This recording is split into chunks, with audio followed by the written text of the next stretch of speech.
खबर शामिल करते हैं चीफ रिपोर्टर चौधरी फरहान रशीद साहिवाल से। डिप्टी कमिश्नर साहिवाल साइमा अली ने कहा है कि अवाम को रोजमर्रा अशिया सिर्फ मुकर्ररा कीमतों पर दस्तयाबी मुमकिन बनाने के लिए किसी किस्म की सुस्ती या कोताही हरगिज़ बर्दाश्त नहीं की जाएगी।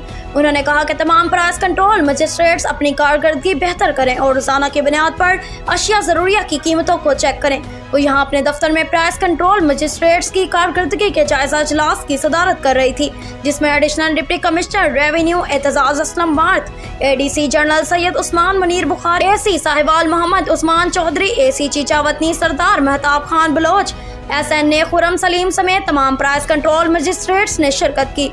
डिप्टी कमिश्नर ने मंडियों में नीलामी के अमल के दौरान गैर हाजिर प्राइस मजिस्ट्रेट्स को शोकास नोटिस जारी करने की हिदायत की।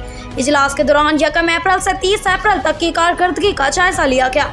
इजलास में बताया गया कि जिला साहिवाल में 32,991 इंस्पेक्शंस की गई, 19,60,500 रुपए जुर्माना किया गया और संगीन खिलाफ वर्जियों पर 17 FIR दर्ज करवाकर 129 दुकानदारों को गिरफ्तार भी किया गया, जिसमें तहसील साहिवाल में 20,570 इंस्पेक्शंस, 12,01,000 रुपए जुर्माना, 8 FIRs और 112 अफराद को गिरफ्तार किया गया।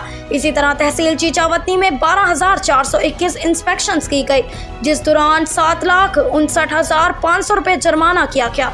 9 FIRs दर्ज करवाकर 17 अफराद को गिरफ्तार किया गया।